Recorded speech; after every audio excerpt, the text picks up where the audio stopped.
Now, as political parties launch their election manifestos, they also hope to fill up their venues. So, for example, there's been much focus on whether or not the parties will fill up the stadia as part of their build-up to the elections. But how much of this does translate, in fact, to votes? Because essentially that's what it's about. Let's speak to Tshepo Matseba, Reputation First Managing Director. Tshepo, thank you so much for your time. So apart from talking about their manifestos, we see some politicians taking a swipe at their counterparts over whether or not they were able to pack out their venue. And I wonder then how much of a show of force is it if a party is able to fill up a stadium? In South Africa, the numbers work.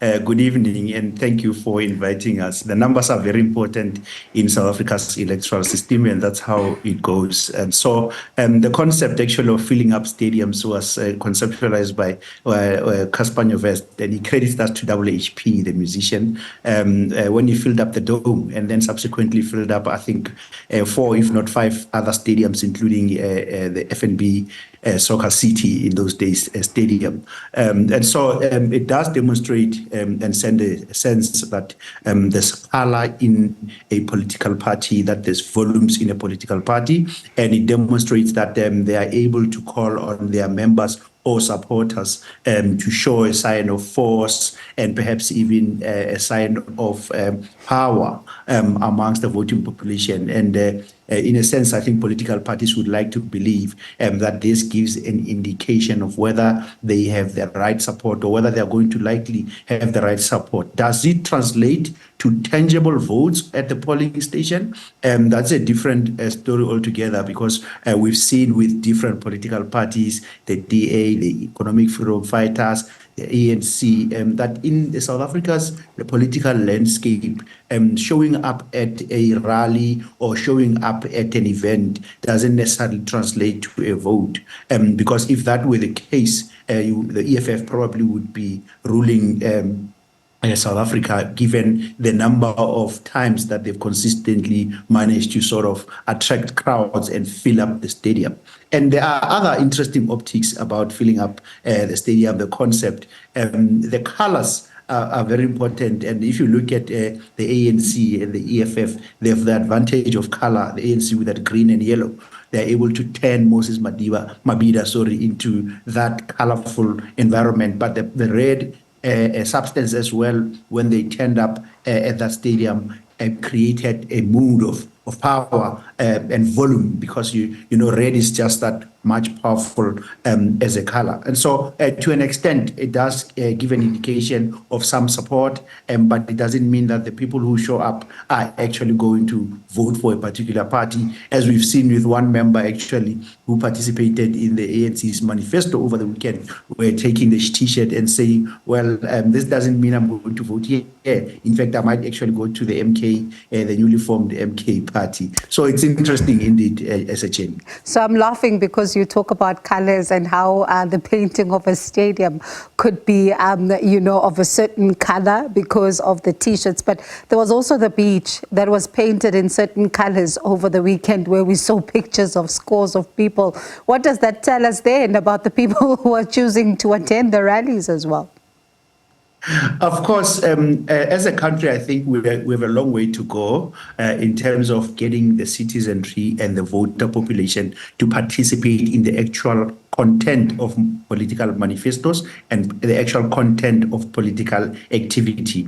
Some of what you see is that and it's part of South Africa's culture. You'll see festivities around political events. You'll see entertainment around political events, and others take advantage of actually simply going on an extra holiday and in the form of supporting their political party. Being around, I think, is part of the mood, and probably there was not even enough space to accommodate every single person who was around. And so you'll see that in South Africa, whenever there's a national event, a football event, a rugby event, people will gather elsewhere, in pubs, in local restaurants, and on the beach to celebrate in their own particular way. And that's the message. It's the jovial nature of South Africa's political system, South Africa's culture. And I think that we should embrace such activities. But political parties have a greater work of communicating better and consistently to encourage the voter population, to encourage the voter to actually read the manifesto, understand it,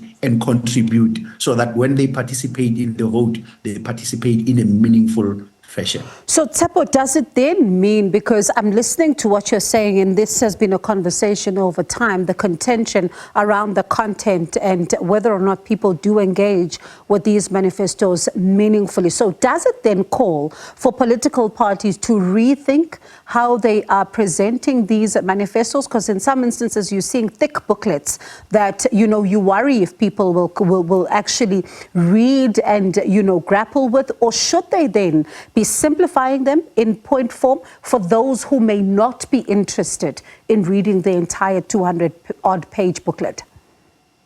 Yeah, you could juxtapose this with company annual reports. One CEO of a JSE-listed company once said the question, does anyone actually read this annual report that package so well every year? And it was a difficult question to answer. I think that you can't create a one-size-fits-all around manifestos. I think political parties need to unpack the manifesto in different levels and apply principles of integrated marketing and communication, so that you take advantage of all the platforms available at your disposal, including public speech, to unpack a manifesto. And social media and digital gives us one opportunity to unpack it and really, really simplify it. But in addition, the conversation of classical door-to-door campaigning and conversations with communities, stakeholder engagement, often hold far more and greater power at creating a buy-in and understanding by different prospective constituencies and different voters.